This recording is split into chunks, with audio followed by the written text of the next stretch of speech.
Hello guys, so reviewin natin tong LED 20 watts 6500 Kelvin na LED or T5 tube light.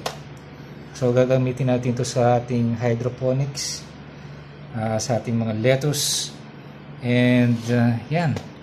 So ang problema lang nito guys is yung connection ko. So pagdudugtungin natin, supposedly kasi ito siya, yan o. Tapos meron din to dito sa kabila.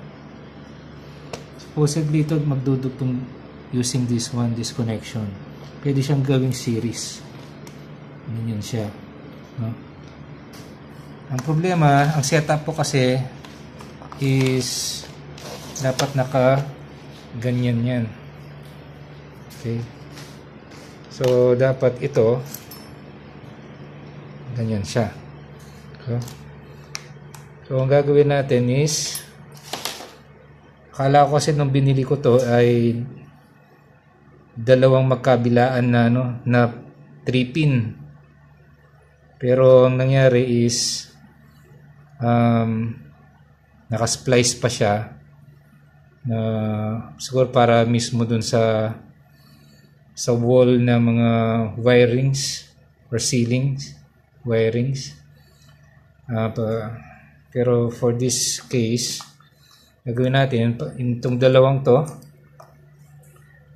pagdugtungin natin using this one and using an electrical tape. Try natin. Splice ko lang to, tapos insert ko dito kabilaan para hindi sila nagta-touch, no? Tapos i-tape na natin. So yan guys, so hinila ko lang siya, tapos tinwist ko yung mga yung mga wires dito para hindi sila sabog-sabog.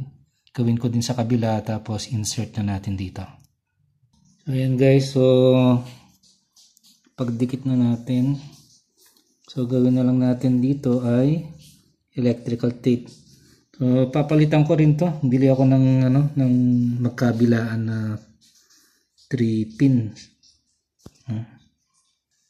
So yan guys, napagdugtong ko na siya, electrical tape. Medyo messy nga lang siya, no? Hindi siya maganda.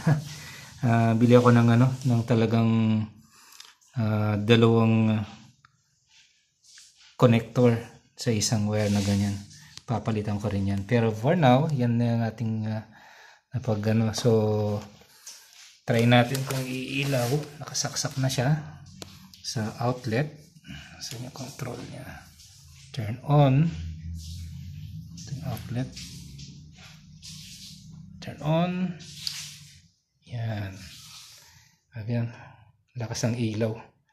Alright guys, so subukan natin tong magpatubo ng lettuce dito with this T5 6500 Kelvin 20 watts from China.